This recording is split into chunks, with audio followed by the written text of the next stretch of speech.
Donc aujourd'hui c'est la présentation de la nacelle 55 pieds de chez Alternative. Donc je vais vous expliquer comment le panneau de contrôle marche ici. C'est le même que dans le panier. Fait que je vais juste vous l'expliquer celle-là, c'est la même chose.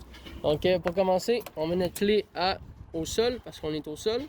On le mettrait à panier si on est à panier. Puis dans le milieu, c'est fermé. Après, si on commence par la gauche, on a le niveau de batterie ici. Fait qu'on suit que si elle est pleine ou elle commence à être vide. Après, si on descend un peu, on a tout le contrôle des pattes. Donc, c'est bien important les pattes.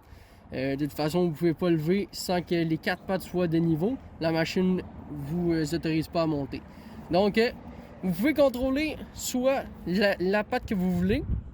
Mais qu'en fait, je vais cliquer celle-là ici, fait que c'est avant gauche. Puis, je vais faire descendre ou monter. Fait qu'exemple, je veux monter la machine de la patte avant gauche. Fait que je vais cliquer sur les deux en même temps et la machine va monter. Si je veux pas me casser la tête puis je veux tout cliquer en même temps, ce que la plupart du monde veulent, on va faire auto level. Puis si je veux toutes les monter, on clique sur les deux. C'est les 4 pattes qui vont monter jusqu'à temps que la nacelle soit de niveau. Même chose pour remonter. Fait que vous cliquez sur auto level et monter. Fait que les 4 pattes vont monter en même temps jusqu'à temps que vous soyez au maximum, donc le plus haut pour la route exemple. Après, on a tout le contrôle de la nacelle. Fait que assez simple, vous regardez le dessin, c'est... Ça ne prend pas la tête à Papineau, comme on dit. Et après, si on commence ici, fait que vous avez la rotation de la nacelle. Après, vous avez la base, fait que monter, descendre, monter, descendre.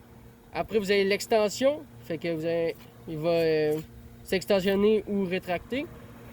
Après, vous avez l'angle du panier qui est ici. Vous avez encore monter, descendre ici.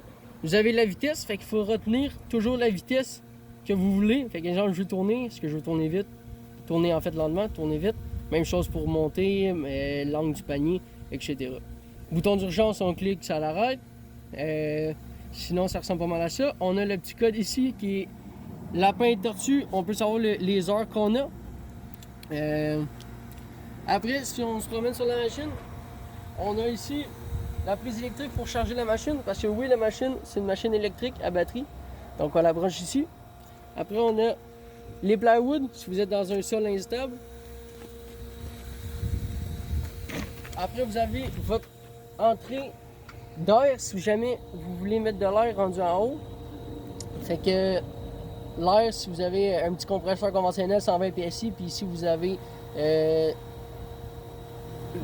l'eau, fait que une machine à pression. Après, vous avez le break ici. Fait que quand la machine n'est pas arrivée, vous pouvez le mettre sur le break pour être sûr qu'elle ne bouge pas. C'est sûr que si vous avez les pattes, ça ne change rien parce que les roues sont dans les airs, fait que la machine ne bougera jamais.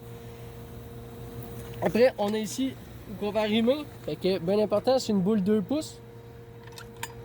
Comme j'ai dit, le panneau de contrôle est identique à celui du sol. Donc, c'est la même chose.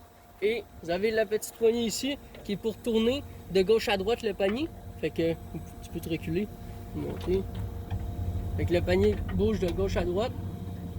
Fait que si jamais il vous manque quelques pouces, vous l'avez. Et vous avez votre entrée et sortie que vous avez branchée au préalable en bas. Fait que vous l'avez ici, fait que votre entrée d'eau puis votre entrée d'air.